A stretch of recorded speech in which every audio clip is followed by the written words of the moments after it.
We are live, baby. Welcome to this week's edition of the Next Up podcast with your boy Josh, aka the Moses Muscle, And your boy, cousin Creamy, how you doing? and special guest this week. You got Uh, to my name introduce is yourself, Dino you know. Estrada. Very nice to see everyone here.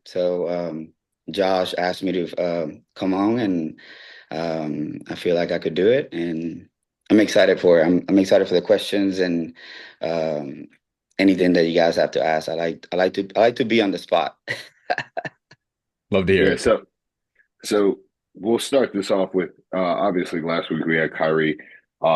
Dino is my coach. Dino is my new coach since Universe, pretty much.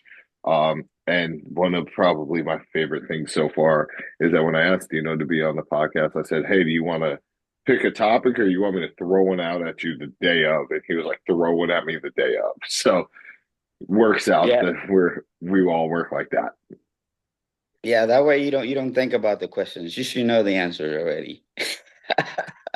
So I did preface, I gave him the one question that I know Colin has to ask. So we'll start there and then we'll move forward. Because Go we for had it. already talked about it. The check-in one.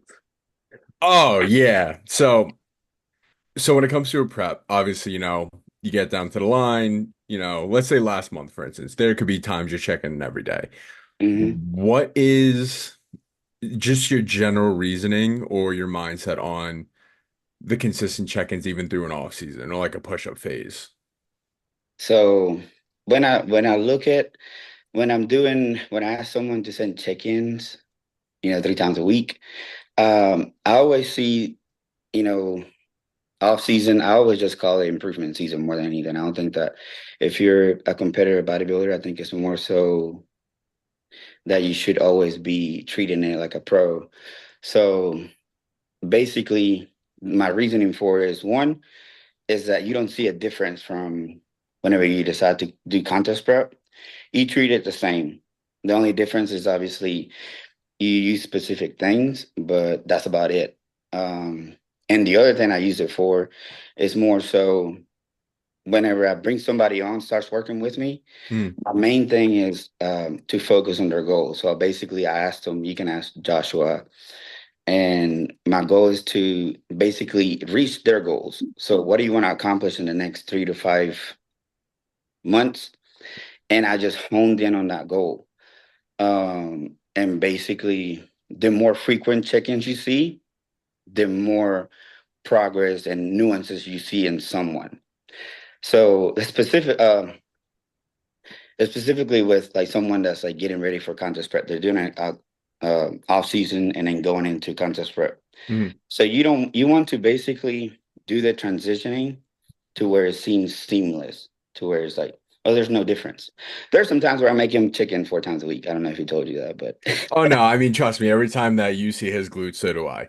So and then like and then I look at it's more in terms of progress. When I work with someone, I'm very invested in their goals, and that's like my main focus. I believe that when he told me his goals, like what kind of the weight that he wanted to be, I think it was like maybe like 240, 245 or something like that lean. And my goal is always to overshoot that goal. So yeah. and then do it early and with the least amount of risk. So, but the more that you check in with someone, the more in tune that you become with that person's physique, and you get behind their goals. Because when you choose a coach, that's why you should be working with them. It's like they're behind you. Right. No, I understand. And it's funny you say that because me and Josh were just talking about it before. I don't know about you, but I feel like it goes to a point of also like adherence to said plan. Because Hmm. again, when it comes to a younger bodybuilder in the sport, not to say that I've been bodybuilding for 3 years. Yeah. So, but at the same time, it's you being able to hold them accountable throughout the week. So they're not, effing off for, let's say it's one check in a week. Like for myself, I check in on Wednesdays. So I have a check in on Wednesday, I F off Thursday, Friday, and then I clean it up. And it's like it doesn't really give you a good perspective of how they're responding to said meal plan. So I mean, like, does that also kind of play into the role of the multiple check-ins? Yeah, just because like I've been part of it. I used to work with someone like my very first year. I think it was like in 2017. And they just require me to send photos on Fridays. Yeah. So, and me, like I would just, okay, I follow the diet all the way until like Friday. And then he tells me, oh, you're good here. So now we'll eat whatever. Yeah. Or most of the times they'll be like, we're good here, let's continue with the plan. But I always thought that I could just eat whatever, even if he told me or not. Mhm. And I could always come back the next, like I could basically cheat throughout the weekend Yeah. and come and have 5 days to come back. And you really see very skew results. You almost see whatever you look like on that Friday, you're probably gonna look like 1% less or better, instead of like you could be like looking 2% better or three Right. percent better by adherence. But that's like the one of the other reasons I do it too is making sure that you adhere to the plan. And then also like checking in with like, biofeedback where like, hey, like, are you digesting food properly?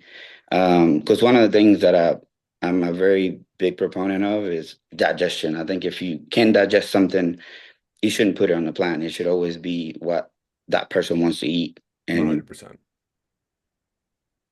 And I'll even say this, like Dino's very much so like he's mobile to the plan. That's not the word we're looking for, but like Versatile. simple things.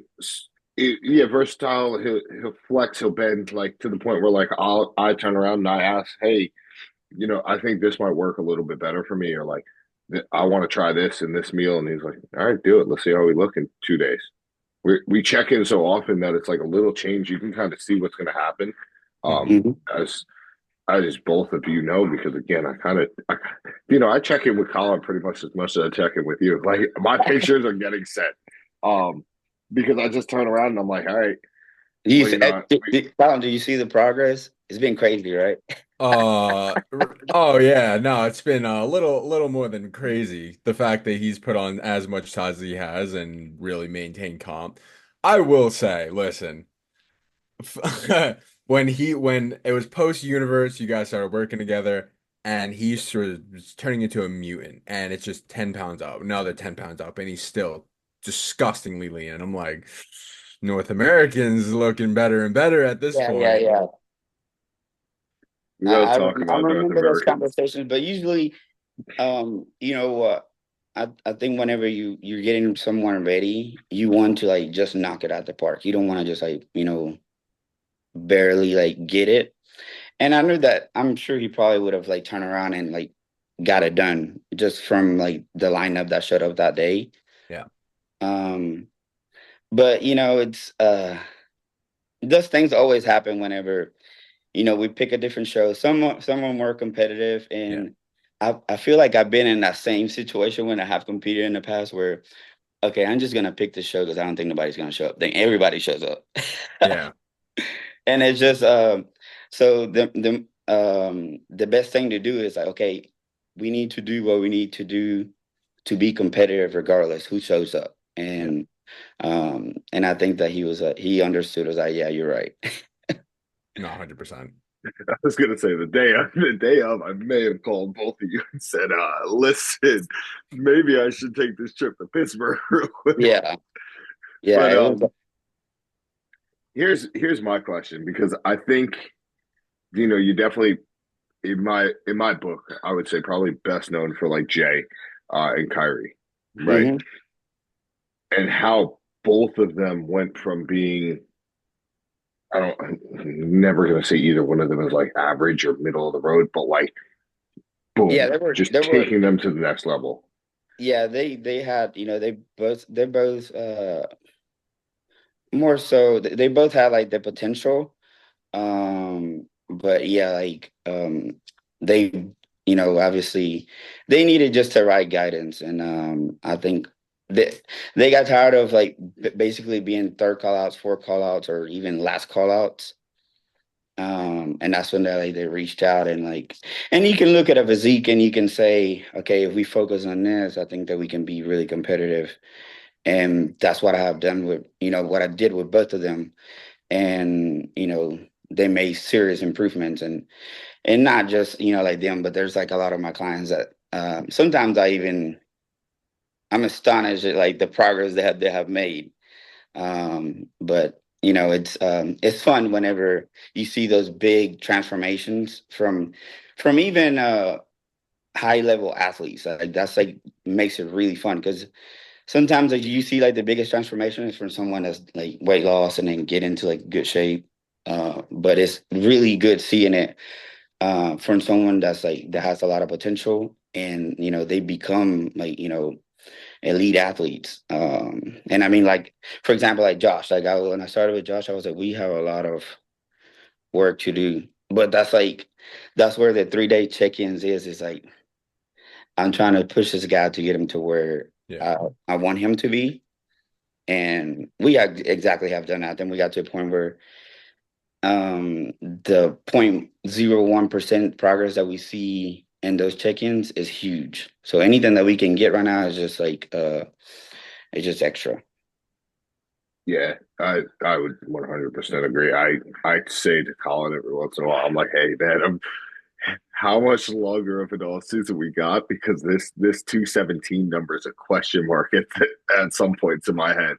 Um, but realistically, when I look at, I mean, you can still see it on Jay's Instagram. He still trains kind of how you have me doing, like the five Yeah. second hold after the fifth reps. And Kyrie, as we talked about last week, is very different. He's kind of top set, back off set. So like with both of them being different, me kind of coming from top set back off to higher volume now, where do you see as like the biggest game changer for somebody in their approach to like, is it the nutrition? Is it the sleep? Is it just the regiment of having the multiple check-ins? Is it the training? Like where have you seen the biggest rocks get moved for each individual person? For me, it's mainly like nutrition and recovery is like the main culprits of things.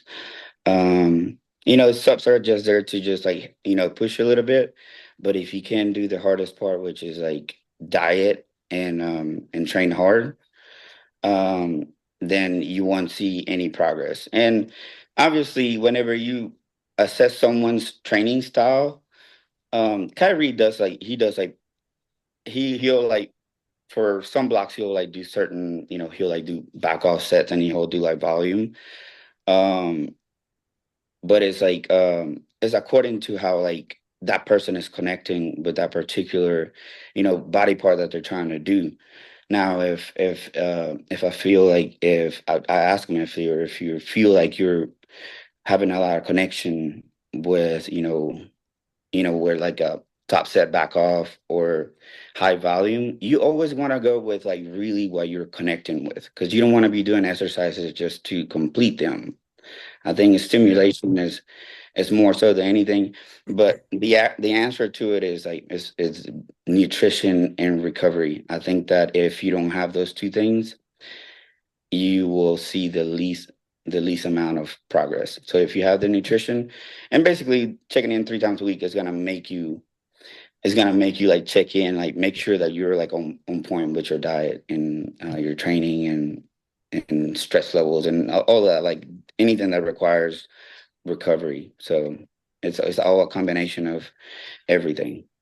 Yeah, that was to kind of piggyback off what you said about like training styles, because I've always been someone from my first two preps or, however I've been lifting, it's always been like, the 3 to 4 working sets, yada, yada, yada, 4 exercises, 5 exercises. This is the first year I've taken top set back off.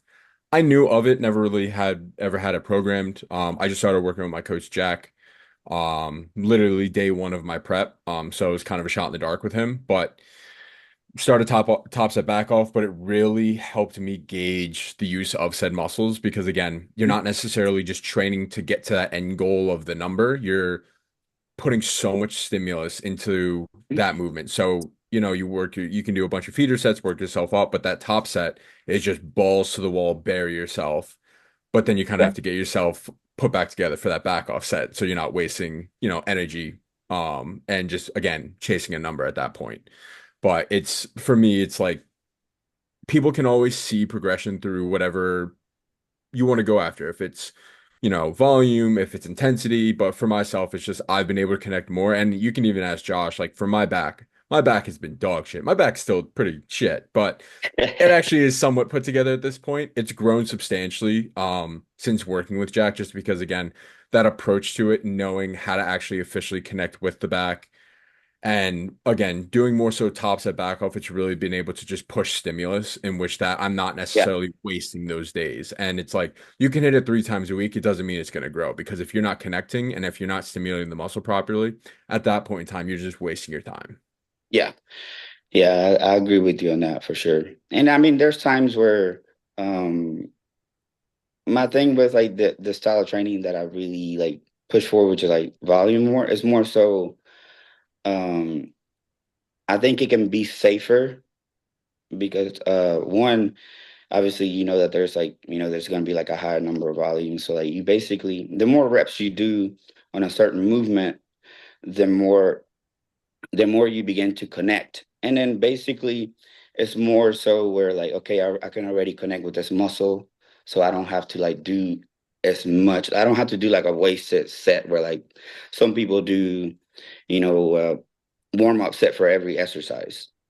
Basically you can almost just like know that um that you begin to connect with that particular muscle you're training on that day after like set one, then you know that you can trust it Yeah. because like but either way, like there's no like a perfect way to like honestly train. It's like it's from person to person. And that's like Yeah.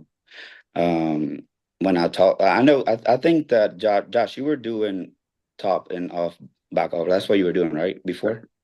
Yeah, and I was gonna just kind of piggyback off of what you said. Colin has seen. I don't warm up. You know, you you didn't know this until just now. I don't warm up. Quite Yeah. literally, quite literally, I walk into the set. I hit. If we're gonna be really real, I'll tell you how we're gonna air out everything. No, I mean I that's like the thing where like you want to like what I try to tell my people is like you only need the first warm up set. Like basically just Yeah. do something to get moving. After that, you don't need to be doing warm up sets for every exercise because Yeah. just be what you'd be wasting reps. Yeah, I quite literally, Dino, this is how you'll know my routine. And this is why whenever you call me right before I trade, and this is normally what I'm doing. I go outside, I go into my truck, I smoke a little bit of weed, I come back in, I hit a warm-up set of 3 reps, and then it's full speed from that point forward. Yeah, I Um, think that's whatever works. Dude, I traveled up to go see Josh, and I trained with him for a couple days. All I will say is that I was in fucking shambles because one, I don't really do volume work. So when we were going balls to the wall for God knows how many sets on our first back day, I mean, I was in fucking misery. My erectors are still in Long Island. When we trained chest, I mean, left everything on the table. It's his style of training is very different, but it's also to the sake of this. Like Josh is just a very numb individual, and will just absolutely push the boundaries. Granted, you see the progress. But it's again, it's also to the fact that being that I was able to train with someone as himself, going as hard as he does, it showed me how much I was already leaving on the table, and it showed me like what I can train. And you always train harder with someone, but not, it shouldn't necessarily be like that because ever since Yeah. training with him, I've seen really what I have been leaving on the table, how hard I can push myself. Hmm. So I'm able to take that. And even from the time that I saw him to this point, the progression I made is specifically just in my back alone. It's the connection, it's the growth, it's everything that comes with it. Just because he was able to show me that, okay, you train, but you kind of train like a pussy. So Yeah. you've got to go harder. Yeah, you gotta enter in that zone, bro. You gotta enter Yeah. that tunnel where if you want to improve, it's okay. So when you think about back, okay, now I'm thinking about back training. I'm not thinking about anything else or whatever is in your peripherals, whether it's like, someone doing some crazy jumping jacks or get distracted. So you should only see. so it's more so as like, treating the gym as like, if it's if it's like your business, if it's like your lifestyle and, treat it as a pro Yeah. and basically like, in there to improve. And the moment that you start doing that, you become more efficient. And you can be there for like, you can be there for an hour and and with extreme focus, and you can get a lot done. Where people stay there for 2, 3 hours, and then they may not see the same progress. Yeah. So one thing I wanted to ask is, so for instance, let's just say you have an individual who's has a very overpowering body part. Let's, for instance, like how would you like approach that training? So, or as well, or not necessarily the training, but volume wise. So, for instance, like myself, I have extremely overpowering legs compared to the rest of my physique. Is it something where you would end up dropping volume? Is it something where you'd want to taper volume back, or is it you kind of want to just make improvements? Or, hmm, yeah, I would probably say, how would you just work volume in comparison to what you need to grow? And so, for instance, like let's say you need to grow back, you need to maintain your legs. Like, how would you approach volume there? Would you like take away from leg training, like volume, and implement it in back, or like how, like in which way would you kind of structure that in a training plan? The way that I would approach it is more so about priority. I will if you're overpowering in a certain body part, I would do it last. Like if legs is a thing and we have, a 5 day split, then that's probably going to be the last thing that you hit. And we'll prioritize the areas that we need to focus on the most, and put them first, and basically continue. You won't necessarily change the style of training, but you'll see a difference from just prioritizing. For example, like if your back needs to grow, you need to hit that body part on Mondays or whenever the first time of the week. Because usually we kind of have a connection to where, okay, it's Monday, so we need to like go all in. We start like, you want to start strong, Hmm. and then obviously, legs is something that you're good at. So even if you come to a Saturday or a Friday where you're training legs, you're gonna be motivated because the reason you have good legs is more than likely because you like training legs. Yeah. So more so like I would prioritize it like towards the end of the week. And then in terms of like growing, like say if legs are overpowering and we need to like grow, back or chest, you kind of want to prioritize one thing at a time. So if, back and chest needs to come up, then basically do a block of, 4 to 6 weeks where you'll focus more on improving your back.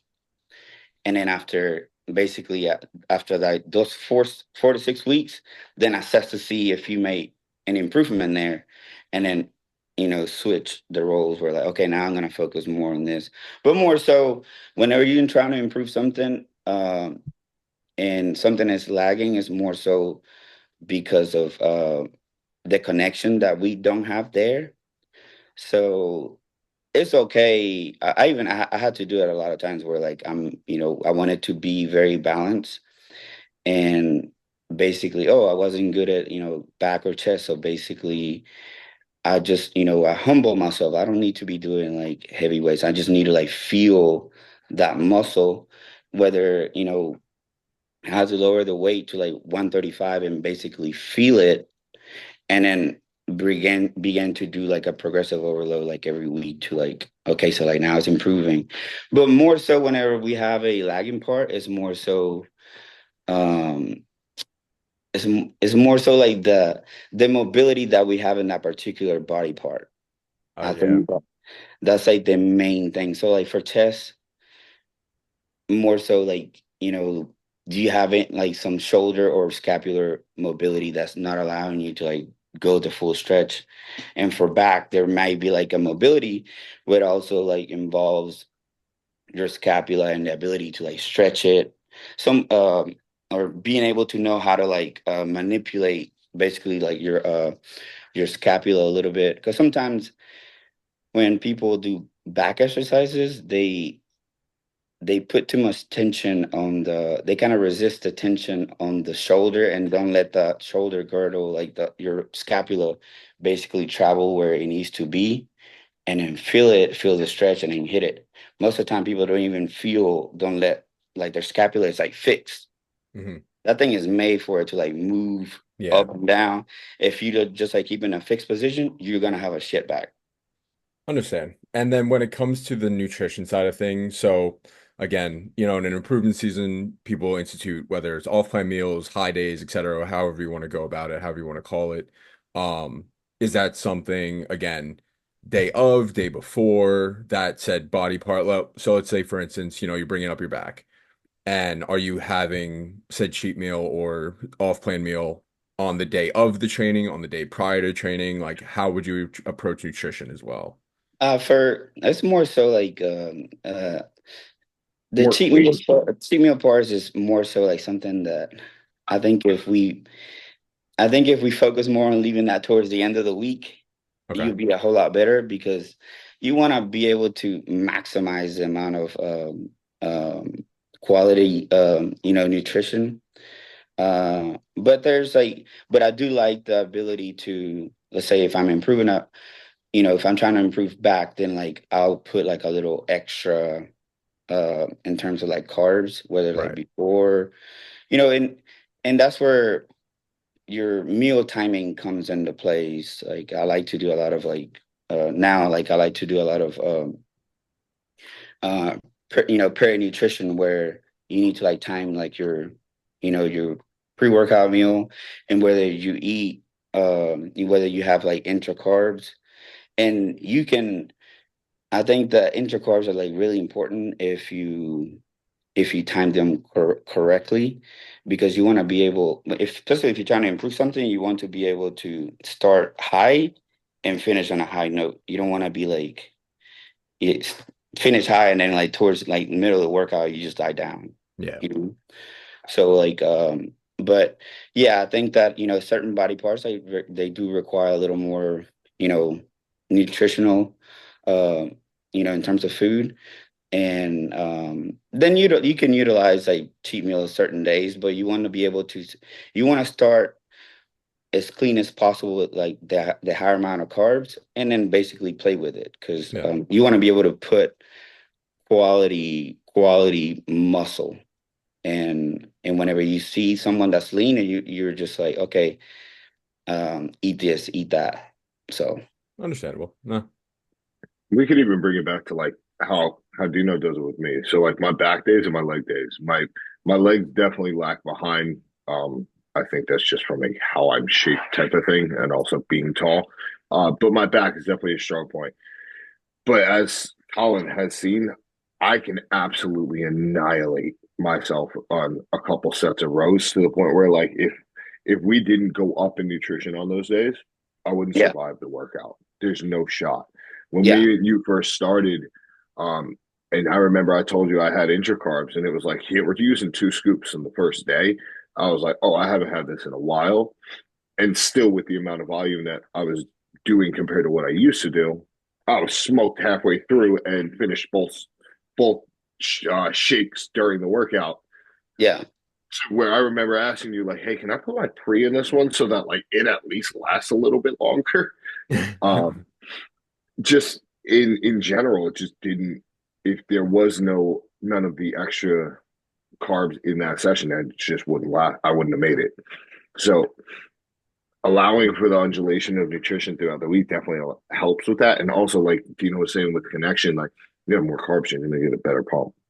yeah, If there's a lacking body part anywhere near there, for me, hamstring specifically, like me having the extra carbs on that day, I'm cursing Dino out from Long Island to San Antonio the entire time. It's Yeah, just I my mean, hamstrings are in pain. I can't keep moving. It yeah. hurts. That's like the thing, and even you know and I think that's like another psychological motivation that you can get because you kind of told yourself, okay, I'm gonna have like let's for say I think there was a point where I was like eating like cornflakes, like right, like I would eat my pre-workout meal and then I would eat, and I still do it every once in a while. But Hey, like if cereal I guys. want to like maximize on something, I just look at cornflakes or frosted flakes in particular. I think they have like 30 grams of carbs. hell So yeah. basically, I just like eat my pre-workout meal and then I'll just eat like a little scoop of protein with like with like a cup of cornflakes, frosted flakes. and I maybe 2 hour, maybe an hour and a half after I eat that pre-workout meal, and then immediately as I eat that, I have like another an hour and a half to basically get my training done, but like those carbs like get in like real fast. So I'm motivated because I know like at the moment that I get to the gym from the start, I'm like, I gotta earn these carbs right here. And then basically also highlight your intra carbs. So and and that's like some of the things that I've learned from like working with Chris Aceto for like the past 4 years. So like so it's fun whenever you have those like quick carbs, and then obviously like something afterwards. So but whenever you're trying to improve something, the motivation is higher, and then you're willing to give it all you got, and then you start seeing far more progress opposed to like being, like so strict. But if it's working, like don't change it, so 100%. All right, I got two things. We got 5 minutes left. I got two things I want to hear. let's do it. Ba- Best secret dash tip, because I know Colin doesn't know this, but you learned a lot of stuff from Hani. You learned a lot of stuff from Macedo. So, what is your biggest, for anyone watching this, take home that you've learned from Hani Rabad, who, if everyone doesn't know, is one of the greatest coaches of all time, and Chris Aceto, who is another one of the greatest coaches of all time? Also, like, Well, comment, share, subscribe, all that fun stuff, just in Oh case. my God. yeah, definitely follow the page, guys. Follow, subscribe. I think that Josh is gonna be able to, put some good content for you guys, and we'll be here to like help him along the way. So, one of the things that I've, let's say, for Chris in particular, is that you know I like the way that Chris works because one, he'll basically he wants to like let you set your diet according to how you want it. But then basically in terms of like, he'll just say, "Oh, what do you like to eat?" And then you tell him what you like to eat, and obviously like he'll take out some things that he thinks is good and some that are bad.